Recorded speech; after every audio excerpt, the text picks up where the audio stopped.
An inconceivable venture. I was weak. From the very beginning, I was weak. The god of chance, what kind of domain is that? I shouldn't have been born. I was barely a god. And every day, those that could rattle the heavens reminded me of that. But they left me alive, because what fun would the mainland be without poor, weak Loki? But one day that all changed. See, whenever I woke up, I was different than the day before. My strength, my intelligence, my form, all of it changed as if by chance. Yet even on my best days, my power was nothing compared to the others. But one day I woke up to find unbelievable power flowing through my veins. Finally I was strong. Finally I could fight. Finally I could kill. And kill I did.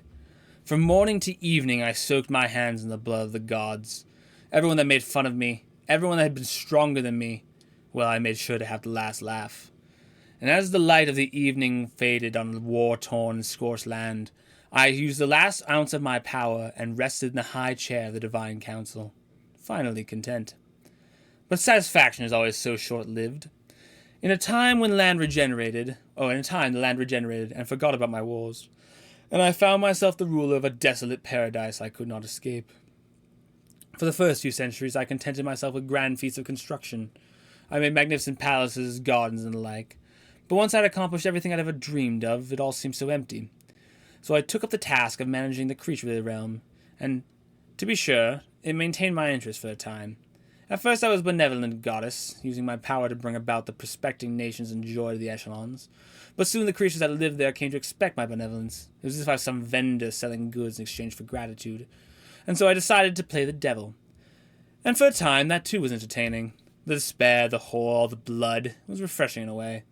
But, like everything else, it just got so boring as time went on. It was all so extreme, so indelicate. What I needed was a story, nuance, a plot with characters and passion. So I used what little power I had stored all those sessions ago, and I sent a construct to capture and bind the souls of 6 children to the soul of my hero.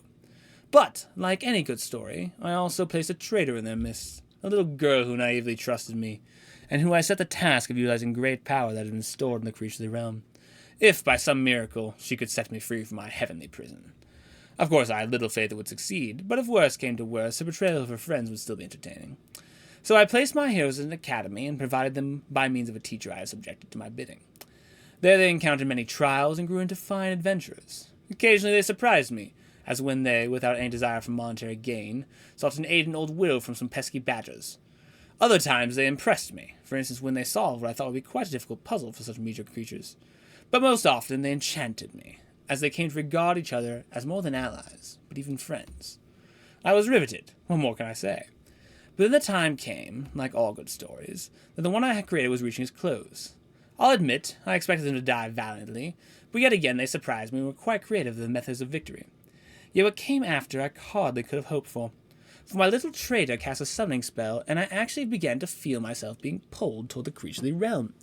And, in a moment, I suddenly found myself there, freed from my heavenly prison, and amongst the very children I'd been observing. I was ecstatic beyond all words, but I couldn't afford to ruin such a wonderful tale, so I did what I could to hide my excitement. I told them that, if they desired, I would let them live in paradise, a gift for freeing me, and besides, I had no need of it. And of course I would tell them everything before they went, because curiosity really can enslave such creatures. But for some unbeknownst reason, some of them refused to trust me. I tried to show them I meant them no ill will, but they simply wouldn't believe me. And then, they tried to send me back to that god-forsaken place. Indeed, they very nearly succeeded. Of course, after that I couldn't let the rebellious ones live, even if they were my children, so I killed them mercifully, while those with good sense entered into paradise. I must say, it was not quite the ending of the tale I desired. Not what I anticipated, but so much more interesting than I could have dared to hope. And now, finally, I am here, in the creaturely realm, with so many things to do and see, and I think I shall never be bored again. What an inconceivable venture it's been. Loki. Well, there you go, my D&D campaign from the god that was behind it all. I personally like the ending, but I know some of my players weren't a fan. Anyway, that day I did my last Plasma Nation at BioLife. I am there. As far as their new donor deal goes. I then DM'd the last session of my campaign, which was sad to see it end, but, it was also a lot of work, so kind of relief as well. Overall, I think it went pretty well. Also, if any of you are interested in listening to recordings, let me know, because I have them. It is much worse than Critical Role, but it's kind of like that. After I went to Alley Cat, where I worked on the live email. After I went to Alley Cat, where I worked on the live email, I talked with Mom a bit while I was there, and then Joe stopped by and I ran an experiment to see if, without talking much, if mere proximity would be socially fulfilling. And Joe's answer was like, yeah, no way. After Joe left, Braden then stopped by for the same reason. He was also like, yeah, not really. So I think the concept was a general dud. After being there and working on my last live email for 6 hours, I went to Joe's house where we had a movie night. So Karina, Ben's, Joe, and I and Noah were all there. Here's a picture of Joe and Noah. Nothing more needs to be said. Noah then had to go because he had work in the morning, but the rest of us rode down to Longmont and got donuts, which was good, before going and playing the sprinklers at night, which I personally thought was great, but Kayla and Benjamin were not digging it. So yeah, it was a pretty good time. I got poor sleep that night, which was a bit sad. When morning arrived, I read yet another peer review paper on the canon, got a table from the dumpster, played Minecraft, I think with the gang, and then everyone came over to watch an anime, which in hindsight was much better than an actual sight. There were a lot of jokes I didn't remember, which was big sketch. So yeah, that anime was super slow too. Halfway we switched over to Psyche K, which everyone liked a lot more because it's a comedy. So yeah, we did that until late at night, and it was a tolerable experience. Here's a picture of Joe in a most venerable state. Boop. Also, I don't think I mentioned it before, but that was the last social event I did. Well, was supposed to do for a while. See, I planned to take a social fast where I basically cut every event from my life with the exception of family, because one, I live with them, and two, I need to spend more time with them. And it became more like a social diet. Anyway, it was still a good decision, even if it wasn't executed perfectly. So yeah, with that, I started my social fast and proceeded to sleep until 1. I then traveled to the Literary Student Center, where I intermittently read peer review papers on the canon and wandered. I then got home, ate something, watched some anime before doing some Bible reading, and hitting the sack. Boop. The next day, I went to work, because my boss isn't the kind of guy that's just like, yeah, drop work for a few days, I don't mind. So yeah, I did that, and then Karina joined me for a Vibe session, which, see, the idea of Vibe sessions was people who still wanted to see me could just sit in my proximity and work on their own thing, while I worked on mine. And they just gave them and I gave them hung out with Alex vibes. However, apparently that was a trash idea because Karina was the one that took me up on it that one time, and the vibes were pretty trash. So I'm officially deeming the vibe session a bust of an idea. Anyway, yeah, after my brain was pretty dead, I grabbed some stack of King Supers and then went on a walk by myself. And I must say, for the first few days, I was kind of like, well, it's night, and I can't see Joe, so yeah, it was a bit of a downer. But hey, my prayer life was revitalized. So yeah, I did that, and then I read my Bible some before going to bed. The following day, I went to work once again, where we ate work lunch sponsored by my boss Dave, which all events that give free food are quite good. I then worked on memorizing history and philosophy as I explored the buildings at CSU semi-legally. Hey, if you don't want people in there, then you shouldn't leave your doors unlocked. But yeah, I walked straight with 0 breaks for 3 hours, and surprisingly got tired. Once I got home, I figured since I had free time, I should try my hand at digital art, because I really want to make a fancy drawing of my echelons for my campaigns, which they took place in. But digital art is really hard. I've officially determined art is stupid. Why can't we just have time machines that put what's in our brains on figurative paper? Not time machines, just machines. I mean, come on. I then slept well, read some papers at Dutch Bros, worked out for the first time in ages, because I'm a professionally trained philosophy couch potato, and then went to the Literary Student Center and read more papers, tried art before giving up, and then buying Minecraft for my PC, partially because I want to join in with Liam and Katie on their Minecraft hangout time. Because that's how we're keeping in touch these days, now that Katie's gone and all. But also partially because I knew I can do Minecraft, and I figured, it was better than trying to spend time doing art. I could succeed in Minecraft instead. Not the most sound philosophy, I know, but still philosophy. The next day, me and my sister began our room switch because, frankly, our house is weird. So yeah, me and Ben would often be up late at night, and our only way to the kitchen was through Grace's room. So we'd often wake her up at night, which was deemed dysfunctional. Hence, the fix was for me to take her room, because I slept much more soundly than she did. And since I was part of the problem, things would be less problematic. So yeah, we got all her stuff moved into the living room, making the house look very hoarder-esque, and I got to painting the room, because it was a trash color. Here's the before pictures, and here's the after pictures. Boop. So yeah, it wasn't carpeted at this point in time, but everyone pitched in and helped out, so it was really cool. While I did the majority of the work, it was, a team gig. So yeah, after painting was finished, which took a while, I then went for a run in a thunderstorm, which was great.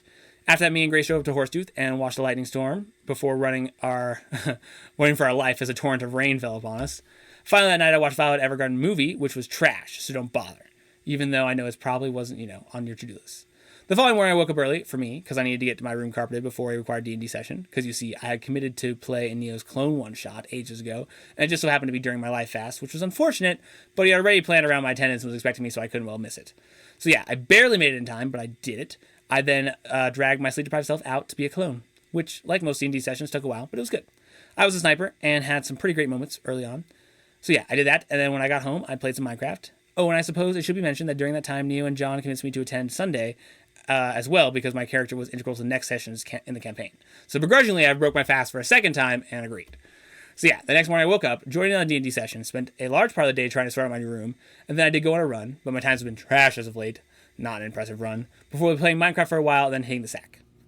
The following day, I finished my room, or perhaps could say rooms, as my D&D dungeon is basically just an extension of my room now. Here's some pictures of that. Boop. And yeah, this is my room now. Pretty snazzy, right? I then may have proceeded to forget what day it was and miss work. Yeah, pro move there. So yeah, I got a lecture for that the next day. But, at the time I was in blissful ignorance. So I joined in some Minecraft with Katie and Liam and finished the anime I was watching before reading another paper and starting a fancy book on the canon I ordered that's about canon lists and explains the context around them.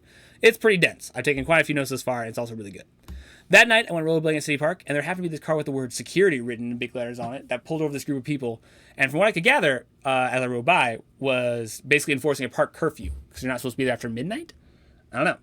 But that's what they seem to say. At least that's my guess. Anyway, I was blading past one of the people being talked to. He was like, "What about that guy?" And I'm assuming she meant me. And I was like, "Oh, shoot." So I turned around. I turned around and started to split a bit faster and 10% inconspicuously, tried to navigate outside. But you see, the dock path has only one exit. So when I reached the path end that I turned into to get away from the car, the security car was camping out just a little ways away. And so I was like, well, I didn't know I wasn't supposed to be here, so there's no reason to try and avoid the inevitable. Hence, I started blading down the sidewalk. Well, just as I did that, the security car pulled out a spotlight, which I must say, spotlights are intimidating, and started driving toward me, combing the sidewalk as he approached. However, there just happened to be some big trees, about shoulder's width between the road and me. So as kind of a Hail Mary, I watched the light going past the trees and did the best to match my speed, so I would stay in the tree's shadow as he went past. And believe it or not, it worked. I timed it just perfectly, so I was behind the tree just as the spotlight went over me, and he just drove right past. And I will tell you, I felt so epic in that moment. I didn't even look conspicuous. I was just rollerblading and so happened to be behind a tree as he drove by. So yeah, that was pretty great. The only thing that happened that night was both me and Ben played some Minecraft together, which was good. The following day, I had work, which was worky, and then I went to Braden's 21st birthday, because, that's kind of a big deal. I was definitely pressured to do shots, but me, being the wise lad I am, did root beer shots instead. That way I didn't have an empty shot glass, and I didn't consume alcohol. I call that a win-win. But yeah, even with the shots, the only thing that was really different there was more swearing. I don't know if anyone, got drunk. Well, before I left, that is. I did make sure to leave before things got too crazy. Once I got home, I went for a late-night run, which was good, and then watched some anime. The following day I had work, and then Ben had a birthday thing, because he turned 19. So I did that before playing some Minecraft and hitting the sack. I have no idea what day of the week came after that, but I do know I started donating plasma again because they offered me $600 for 8 donations, and how can I say no to that? However, the person that stuck with me did a really bad job, so I was in agonizing pain the whole time, which was lovely. Once I got home, I read some more of my canon book, and then at the tail end of that night, I did some Minecraft. The next morning, I tried to change my car's coolant, but the radiator plug somehow broke. Honestly, it's like if I touch this car, it just straight up dies. So I ended up getting a new one of those, and I ended up picking my textbook for class and also dropped my car's death liquids to the recycling center. Old oil, power steering, all that jazz. Upon getting home, I slogged through some more of my canon book, and then played a bit of Minecraft before going on another late night blade and watching some anime before going to bed. More plasma was sucked for me the next day. When I got home, I did some Bible reading and then some Minecraft. This game is evil in its addictiveness. Before going on an evening blade where I bladed to the bottom of Fort Collins while working on memorized history philosophy, and then bladed all the way back up in the dark. It was actually super cool because the bike trail was really smooth and there was no moon, so it was really dark. I actually went really fast for the whole uphill blade, probably because the night was exhilarating and I was pretty darn dead by the time I made it back. Also, my feet did this really weird thing. I'm going to call it vibrosilation. Basically, it's if my hands were made of metal, and whenever they touched something, the sensation rippled through my whole foot and up my ankle. I would flick my toe, and I'd feel it in my heel. I'd flicked a piece of metal, and the vibrations went to my heel. It was really weird, and at least 63% disconcerting. However, eventually that stopped, and I'm grateful for that. I then rounded the night with some anime. The next day, I did some Bible reading. Went on a lengthy break with Grace, which was bueno. There's a picture of her. Isn't that beauty? I don't know what else is. I got home, did some Minecraft, and then did some more Bible reading, and then went with Ben to Alley Cat to meet Morgan, after which we went and ate food at the Waffle House, which I think is good, but only because I have no standards. And then finally, me, Ben, and Morgan watched Maze Runner that night, which I must say was a pretty decent movie. The following day, I went to work, as per usual. I then went to Caleb's house for an emergency scheduling discussion, though in hindsight, I still don't understand why it was an emergency. It seems like we could just, waited until, after the life fast. But yeah, after that, Caleb pulled the justice card I had given the group, because I recognized it wasn't really fair, for me to make exceptions for the other friend groups and not for the squad. And so I joined them on a trip up to Estes, and we pseudo-stargazed. Not really that what I had in mind by the proposed idea, but it turned out well. Here's a picture. Boop. So yeah, we did that, and on the way back, we listened to my instrumental Peaceful and Hopeful playlist. That was great. I love that music. And finally, Joe and I may have talked till 3 in the morning. I have no excuse for that one. I totally could have left in accordance with my social fast, but I was like talking to Joe. The following day I had work. I went to a pseudo-mandatory Ratchet Christie meeting. I say pseudo-mandatory because it sounded like we would be discussing what Ratchet Christie was going to become, and I would definitely need to be there for that since, Ratchet Christie is a big part of my life. But instead, it was more like Noah telling us what Ratchet Christie would be like with a little bit of room for suggestions. So I didn't actually have to be there. But I did get to talk to Alan, so that made it worth it, and we had some pretty good discussions. The following morning, I went to work once more, and upon getting home, finally finished reading through the Old Testament. See, around this time last August, Katie, the ex-Ratchet Christie Katie, was like, yeah, I've been going through this chronological Bible reading plan. And I was like, oh, cool. Can you send it to me? She was like, yeah, sure. And she, I decided to start it. The reason was largely because back in my early CC days, I was talking with this nihilist girl, also named Alex, and she was presenting her anti-Christian polemic. And she was like, have you even read the whole Bible? To which I honestly replied, well, technically no. And I realized that, I should do that. Because my childhood philosophy was that, the New Testament was the part of the Bible that actually was relevant to me, so I didn't, bother reading the Old Testament until I'm 40, was my thought. So I know the New Testament quite well, but I didn't even try and read the Old Testament until I was 17. And yeah, I kind of got sidetracked when I found philosophy. The heavenly lights of metaphysical illumination shine forth from above as philosophy descends, and you see me chuck the Bible aside. Okay, it wasn't that bad, but I definitely refocused my efforts for quite some time after finding philosophy. So yeah, basically last year I started graduating through the Old Testament in its entirety, and now I finally finished it, and have exactly 47 pages of notes to show for it. So while I recognize it's a pretty lame flex in Christian communities to be like, I've read the whole Bible, I'm still doing that weak flex because it took me forever. So yeah, after finishing the entire Old Testament, I'm awesome, I went on a run and played some Minecraft. The next day I donated more I donated more life juices, hung out with Dad at Five Guys, worked on memorizing some more of history philosophy stuff, and then did the usual Minecraft and anime. After that day, the day after that consisted of more history philosophy memorization, and then I joined Ben for a Young Alive event where me and Ben played some Spikeball, and lost, actually. But it was quite close.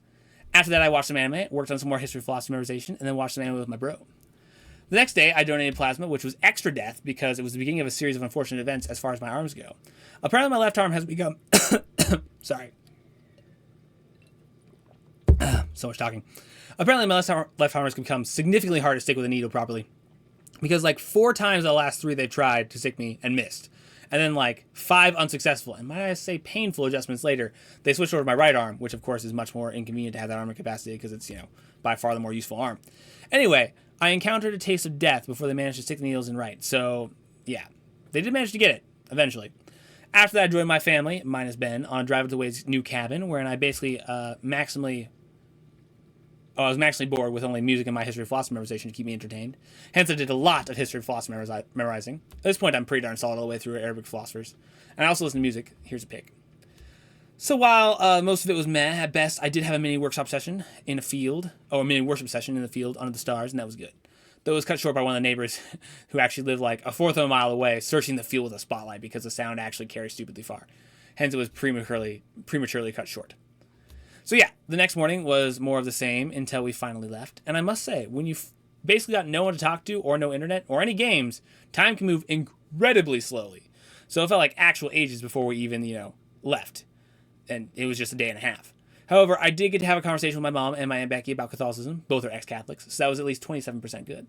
When I got home, I watched some more anime before reading some more of my canon book and then helping Grace unlock her phone that she had disabled. The day after that was Monday, and it marked the start of a new school again for me. I then went to work for 2.5 hours before coming home and watching an episode as I ate, and then heading off to chemistry class, wherein the professor did anything but ease us in. I then did some chemistry homework when I got home before meeting up with Noah, Benj, and Ben to try and play some Ultimate Frisbee, which didn't end up happening, which is a big sad. Hence, as a consolation prize, we got the game together, Benj plus Ben plus Josh. See, I know his name. I didn't hesitate as I wrote this, not at all. And we all played poker at the Alley Cat, which was decent. After Josh dropped Benj off at home, since his dad said he had to be back by 10:30, which was nice of him to do, we then played Brawlhalla into the night. Oh, and Josh is now engaged. Seriously, is my polemic this poor? What is everyone doing getting married? You think my presence would be a deterrent, but it seems it just strengthens their resolve. But no, actually, good for him. Katie's a decent human being, and there's a 32% chance things work out. So, yeah. After that, I had my first calc-based physics class of the semester, which went well. I also reconnected with a student named Melissa from last semester, and she was interested in knowing why there were good reasons to believe in God existing. So I was stoked for that. I also met this real smart atheist named Michael, and we started having a few great conversations, so I'm very stoked for his existence as well. I finally met someone who can talk on my level other than Alan and Matt, so that makes me very excited. I didn't get much sleep that night. I was pondering the conversation me and smart atheist guy had, which was a bit of a sad, but then again, I'm glad I got to be finally intellectually stimulated again. The following morning, I engaged in a deathly discipline of chemistry, and it was a lab, so that made a pretty hectic class. Once I got home, I did homework before playing some of my Oculus, because they just gave me like 10 free bucks, and I used them to buy some new songs of Beat Saber. And then I coupled with Jordan for a bit, which was good, before hanging with Joe for the first time in ages, which was very nice. The following day was Thursday, so more plasma was sucked from me. I then proceeded to do a physics lab before getting home, doing something with Caleb that I can't remember, and then hitting the sack. The day after was more work, school, me looking like a mathematical boss in chemistry. I was the only one to get the problem done by the time the teacher asked, and I got it perfectly right, so I had a brief moment of celebrity status. And then after that, I went to soccer, where I found out I had broken a guy's wrist that I had played like a month or so ago, and that made me feel really bad. Surprisingly, he kept playing the entire rest of the game after blocking the shot that broke his wrist. And gosh, it was like a really good save on his part. So yeah, I found out I'm a horrible person just before heading over to Noah and Melissa's for dinner, which was okay. Ben and I left early though because I had homework and he had work. I gave up more life juice Saturday, did more homework, and then I had the death talk. So see, me and my dad have had disagreements of sorts, which is a strong word for it, when I'm so clearly right and he's so clearly wrong. But basically, Dad thinks I haven't done enough research to adjudicate on which sect of Christianity is true until I research what he deems the Messianic Jews. Now, I've tried to point out to him that Messianic Judaism, if not a mere ethnic label, is definitely not on the level with Orthodox Catholics and Protestants. And maybe the Coptics, but no one cares about them. But he insists they are. So, with a burger and fries at stake, we struck a deal that we would consult an authority of his choosing and adjudicate on this issue once and for all. Well, that was my big mistake, because he chose this person who, though had studied biblical studies at Harvard, had actually gone to Bethel School of Ministry. You may now cringe. And then had studied economics at Harvard. So when it came time for the conversation and these facts came to light, I was basically like, well, no offense, but you're not a qualified authority on this issue. To which there was a very strong offense taken, and thus proceeded to death. See, as is typical of my blunt and straightforward self, she started asking questions like, are you upset? And what's going on deeper here? To which I replied, no, I was not upset, and I have a goal I'm trying to achieve, and no, nothing deeper is the matter between me and my dad. We just have a disagreement, and we're hoping you could adjudicate. But of course, that didn't satisfy her, and so she began to search my heart, and, unveiled my true nature. Either the embodiment of the devil himself, or someone with severe antisocial personality disorder. Not quite sure which. Okay, I'm going to take this opportunity to rant about the encounter, because like a good, logical, and virtuous lad, I took this all in stride at the time, and didn't say much in my own defense. But I need to point out the blatant hypocrisy, if for no other reason than to vindicate myself and express my vexation. So, like I said before the conversation began, with a classic... before the conversation began, I don't know. It began with classic introductions, and then after Dad asked a few preliminary questions like, how's your dad doing, what's school been like, and all that relevant stuff, I cut to the chase and proceeded to the aforementioned disagreement which we were having, which apparently she found quite offensive, as it did not take 10 minutes to get to know her, which in hindsight, I suppose a bit more small talk on my part would have been expedient. But I thought we were just coming to ask her a question, and, apparently no, that was not the case.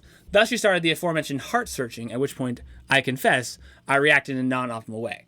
See, what I should have done is, upon realizing she was that kind of person, I should have, kept that revelation to myself. Up my emotional expression by a factor of 10,000%, and strove to leave the conversation as politely and swiftly as possible. Also, let me expound upon what I meant by that kind of person. There's a certain person who, perhaps through training or perhaps by nature, is very invested and attuned, strong word there, but I'll use it, to the heart states of those they meet. And in a lot of cases, this really serves them well. When a lot of people are wrestling with a question, they often don't really need the answer to the question, but rather the question arises out of some sort of emotional malformation that's the root of the question they doubt they have. And also, most people seem, emotionally distraught or out of whack, and say they're fine, they're lying, they aren't actually okay. Hence, this type of person has learned that it's often expedient to skip the symptoms and try and, remedy the actual cause of the distress, which I'm calling the heart issue. However, what this kind of person very often, if not always, fails to understand is there are a lot of people like that, but not all people are like that. Some of us, including myself, actually are emotionally fine when we say we are, even if we don't, even if we seem off. And we actually do have a problem with the actual question we ask. It does not stem from some emotional malformity. Hence, as you can probably tell, I really loathe interactions with this type of person, in part because I encountered it a lot as I was growing up, and, as I was actually trying to find truth, I would talk to them hoping for answers, and they'd give me soft, fluffy emotions, which was vexing beyond description. On the other hand, I also loathe them partially because fundamentally you just can't communicate. These kinds of people don't take what you say at face value. They read meaning into your tone, your body posture, etc., which, as I said before, is usually a useful skill. But when it comes to me, it 100% backfires because my tone, body posture, etc., don't communicate my intent. They often contradict what I actually mean to say. So upon realizing this, I made a fundamental error, and instead of trying to become an emotionally fluffy bunny or a unicorn, I instead lowered my attentiveness to emotional cues I was giving off, and tried to blunt logic my way through. And that went so poorly. Basically, I said something along the lines of, look, I know what kind of person you are, and I get the kind of hard examination works for a lot of people, but honestly, I'm fine. But man, did that backfire. First, I said, people like her. No. Second, I said, I get this a lot, which to her just confirmed that I have a diseased heart, and other people are seeing this too. So yeah, basically for the next 2 hours, I kid you not, she basically scolded me on how rude, inconsiderate, and horrible I am as a human being. I think she even got mad enough to apologize for my dad that he had me as a son.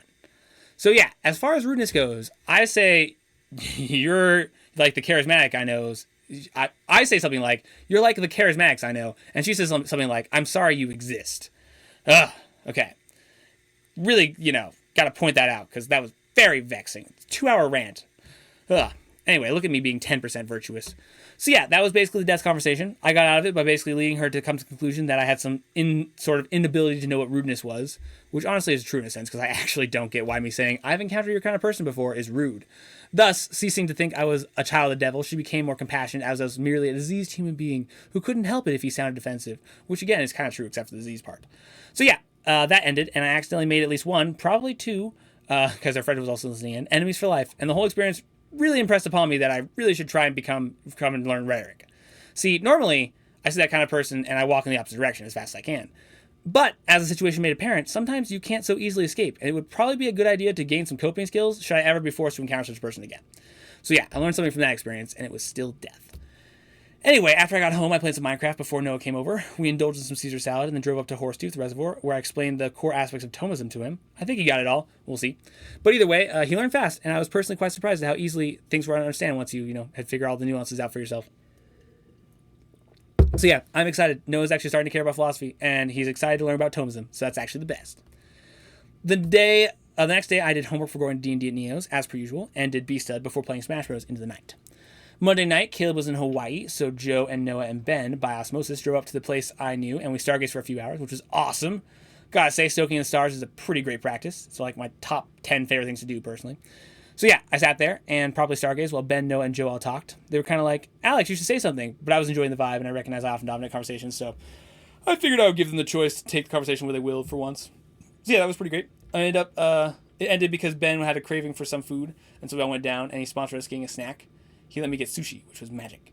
And then Noah went home, and me, Joe, and Ben all ate our foods of choice over at CSU just a bit before heading to bed, because I had school the next morning. But I'm told Ben and Joe stayed up till 5 a.m. talking.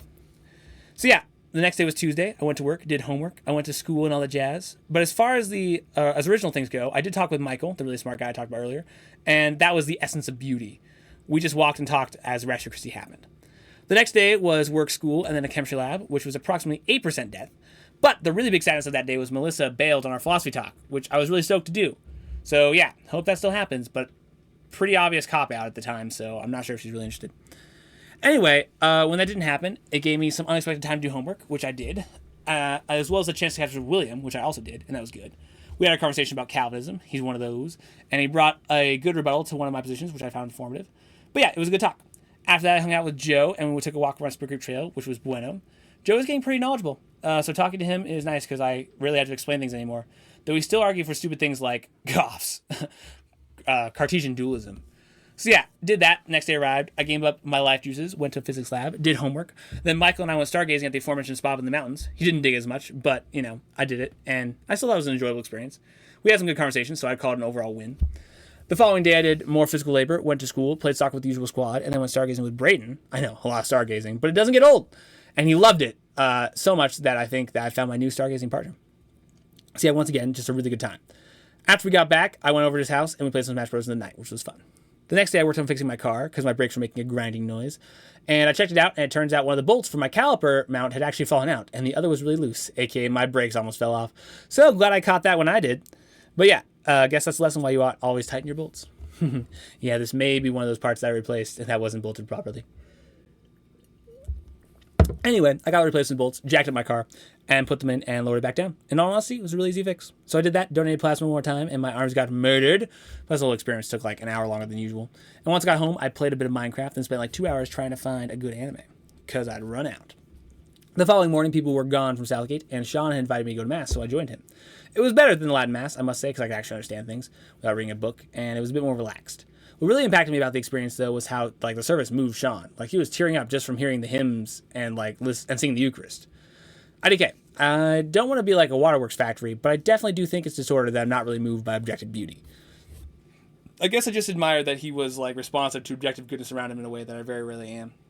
Anyway, I guess I'm just trying to say it was a good experience.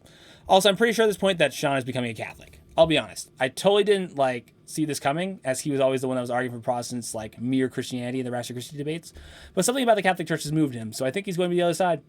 And fortunate for him, he's surrounded by a bunch of smart people that think he's making a smart decision. So I don't think like a deep search into the papacy is what's motivating him, though. Anyway, did that. Responded to my violently rambling email from Joe Bartram, which are always legendary, before going to Neo's house, and I finally was able to buy some things from in his campaign. Oh my gosh, it's been literally months. I then played Minecraft while everyone talked about the boring subject of politics, but John wrote me into taking a quiz, and it turned out I'm almost exactly in the center of everything. So yeah, exactly what I expected, and I'm disinterested. We all took a walk to King Supers to get snacks, and from there, we had some good conversations that happened along the way.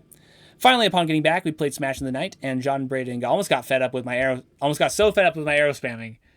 Oh, they got very fed up with my arrow spamming. I think it's a strong word, but it's their word, so I'll use it.